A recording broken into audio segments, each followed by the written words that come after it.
सियासी खबरों के साथ जाहिर है मध्य प्रदेश में अगले साल विधानसभा चुनाव होना है और ऐसे में कांग्रेस अपनी लगातार तैयारियां कर रही है सत्ता में आने के लिए। एक दिन पहले की बात है जब शनिवार को कमलनाथ ने एक बड़ा ऐलान किया था कि अगर कांग्रेस एक बार फिर सत्ता में आएगी तो किसान कर्ज माफी की जाएगी। लेकिन अब एक बार फिर चुनाव से पहले दावों और वादों की बौछार में कमलनाथ ने आज एक और बड़ा ऐलान किया है, बड़ी बात कही है। कमलनाथ ने ट्वीट करते हुए कहा है कि पेंशन बहाल की जाएगी कर्मचारियों की।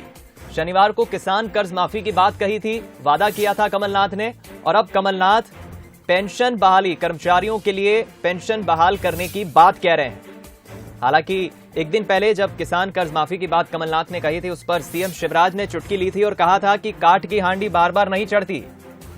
लेकिन कमलनाथ एक दिन बाद बड़ा दावा कर रहे हैं, बड़ी बात कह रहे हैं, ट्वीट करते हुए प्रदेश के कर्मचारियों के लिए पेंशन बहाली की बात कह रहे हैं।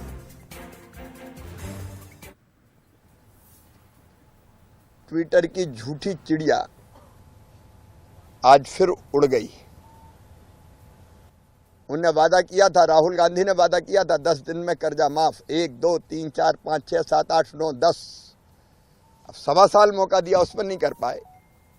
अब फिर ये कहने आ गए कि हम कर देंगे। काठ की हंडी एक बार चढ़ती है, बार बार नहीं चढ़ती। जनता उनका सच जानती है।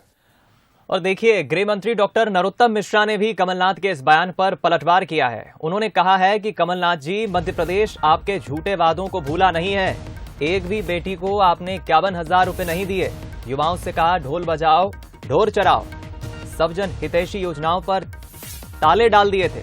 आप ये मत भूलिए कि काठ की हांडी एक ही बार चढ़ती है, अब नहीं चढ़ने वाली।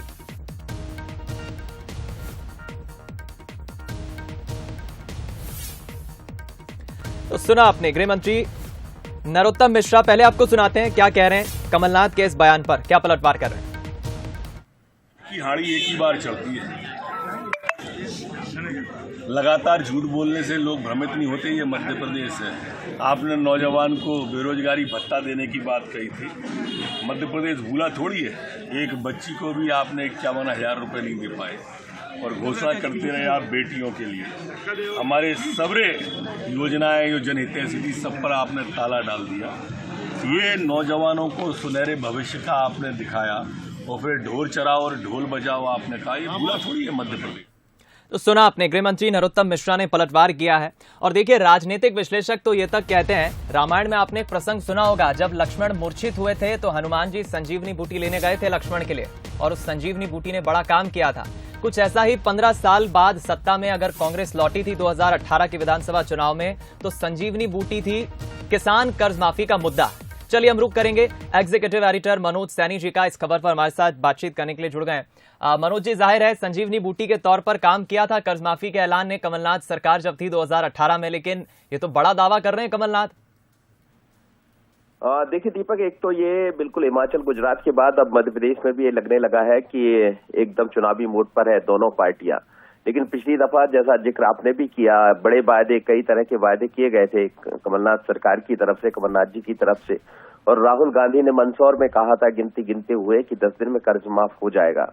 उसके बाद कुछ करीब 27 लाख किसानों का कर्ज कुछ हद तक माफ भी हुआ, जैसा कांग्रेस का दावा है, क्योंकि विधानसभा में भी ये मसला सामने रखा गया था। कृषि मंत्री ने इस बात को कहा था। लेकिन जो कहा गया था कि सभी किसानों का कर्ज माफ हो जाएगा, जो कर्ज भी माफ हुआ था वो इतनी बड़ी संख्या में, क्योंकि 2 लाख तक का किसान कर्ज माफ करने की बात कही गई थी, पर ऐसा हो ना पाया।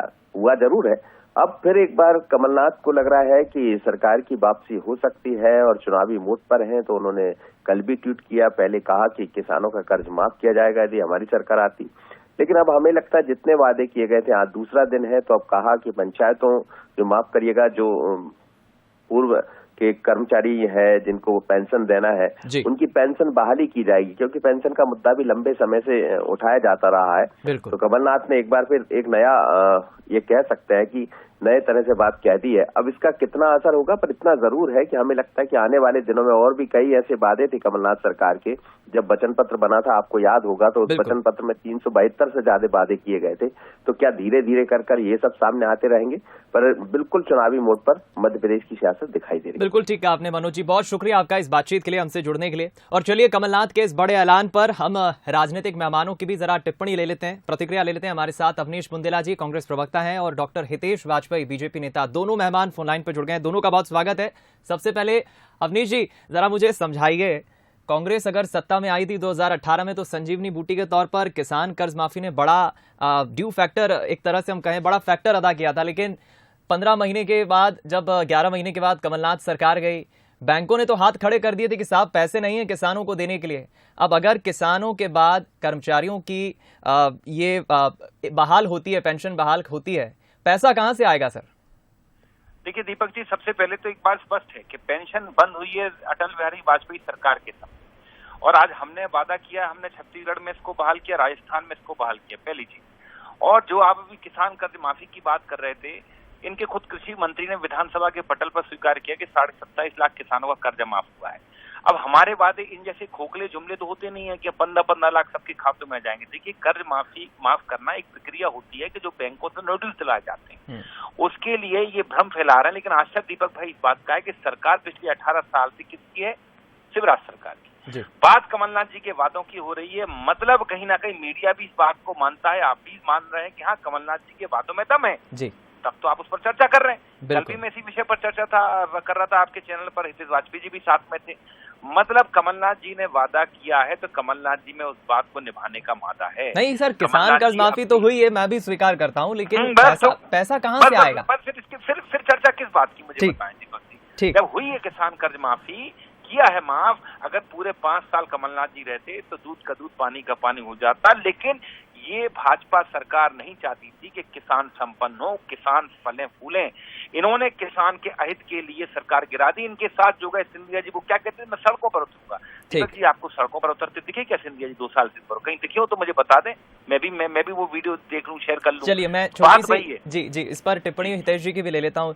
डॉक्टर साहब, क्या कहेंगे आप? बड़ा धमाका कर रहे हैं कमलनाथ तो, क्योंकि शिवराज जी तो पहले ही कह चुके थे कि खजाना खाली करके चले गए, बड़ा चैलेंज होगा, और बड़ा धमाका कर रहे हैं कर्मचारियों की पेंशन बहाली। देखिए, कमलनाथ जी कानपुर से आते हैं, तो वो कान के अलावा कहीं कुछ बोल नहीं पाते हैं आजकल, केवल ट्विटर पे बोल के रह जाते हैं, उसके बाद गायब हो जाते हैं। दिसंबर 2004 में ओल्ड पेंशन स्कीम को के एवज में न्यू पेंशन स्कीम लाई गई। पहले तो वो शासकीय कर्मचारियों के लिए थी नहीं, जो अटल जी की योजना थी, तो कि भाई ये एक बनाई गई थी कि हम मार्केट का फायदा लेके, तब करीब 30,000 मार्केट पहुंच गया था, उसका फायदा लेके क्या हम डिविडेंड और उसके माध्यम से पेंशन भी बढ़ा सकते हैं, प्लस फंड का यूटिलाइजेशन भी हो, ये उसका उद्देश्य था।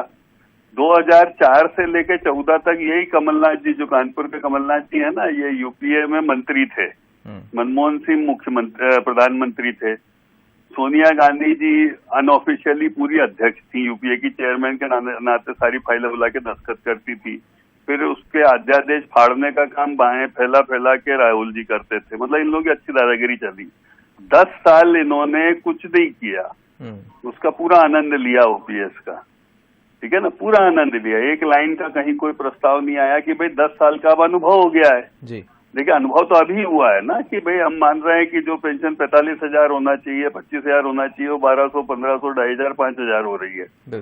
ये क्योंकि कोविड में मार्केट पूरा डाउन हो गया, तो ये स्कीम मार्केट कंडीशंस की वजह से अब बहुत व्यावहारिक नहीं रही, अब नुकसान देने लग गई उन्हीं कर्मचारियों को। तो स्वाभाविक है कि इसका रिव्यू हो गई होगा। हमारा मत यही है कि भाई आज की जो मार्केट कंडीशन है, उसमें जो एनपीएस है वो कर्मचारियों के लिए फायदेमंद नहीं है। सरकार के लिए हो सकती है, लेकिन कर्मचारियों के लिए नहीं है, ये बात तय है। तो उस पर काम होगा। लेकिन आप आश्चर्य करिए, 4 से 14 तक यही कानपुर के कमलनाथ यूपीए सरकार में मंत्री थे जी। कभी एक लाइन का आप बता दो कोई निर्णय नहीं किया। ये बिल्कुल आप ठीक है, ये रिव्यू होना चाहिए। अगर ऐसी बात है और उसमें सच्चाई है तो सच सामने आ जाएगा।